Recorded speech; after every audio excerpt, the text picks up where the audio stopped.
We are not the first generation of people who've been faced with what seems like an insurmountable challenge to embrace candor, congruence, and a willingness to embrace complexity. The scriptures themselves reveal that there are multiple mentors in the struggle to embrace the challenge of leading in turbulent times. It could be argued that the Bible is the comprehensive story of how God repeatedly used unlikely characters to achieve God's will one time after another. You know these words. You know them well from Exodus chapter 14. But Moses said to the Lord, "Oh, my Lord, I've never been eloquent, neither in the past nor even now that you have spoken to your servant.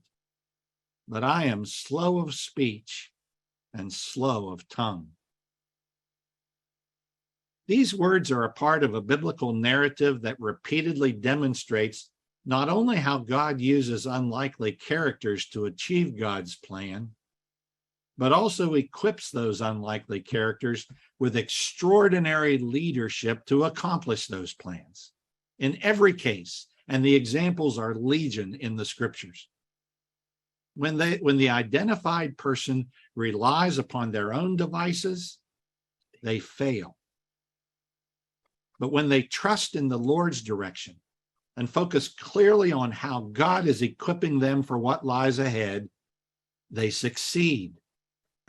That reality alone should be a call for spiritual revival and renewal within us all. This was indeed the case for Moses. This unconfident doubter was transformed into one of the best multitaskers known in the biblical record. Now, here was a guy who had to navigate plagues, confront a bully, and mobilize a massive group of people to trust the direction of God as they moved into the future. I've always marveled at his resilience in the midst of what seemed to be repeated insurmountable obstacles and multitasking in the midst of ever-changing circumstances. We need to be reminded that we are not the first generation that has had to endure hardship, conflict, and challenge. This church of ours has endured world wars, pandemics, political uprising, and through it all, in the midst of it all, we have risen above the fray to always offer people a word of hope and a vision for a way through the hardship and the morass that they are facing. And we haven't just offered a word. We have always been there to offer a hand. In recent months, we have been there in Western Kentucky when a tornado blew through. We've been there in Eastern Kentucky when floodwaters raged. We have been there in the Ukraine, as our United Methodist Committee on Relief has raised over $27 million in humanitarian relief as a result of the war in Ukraine.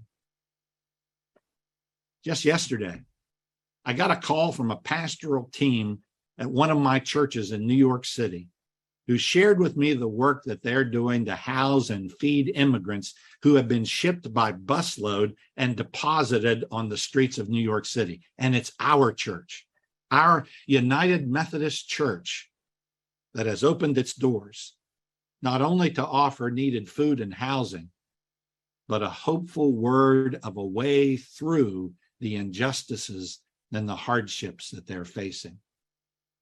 I want to lead a church that honors the human spirit, a church that includes conservatives, moderates, and liberals in a dynamic exploration and discernment of God's will and God's calling. I want to lead a church that readily admits that the sin of racism and exclusion have done more to harm people than to bless them.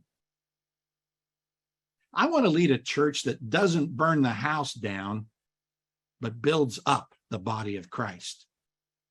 I want to lead a church that actively seeks relationships with followers of God who are willing to engage in meaningful discernment around how we collaborate together to make the world a better, more joyful reflection of God in our midst.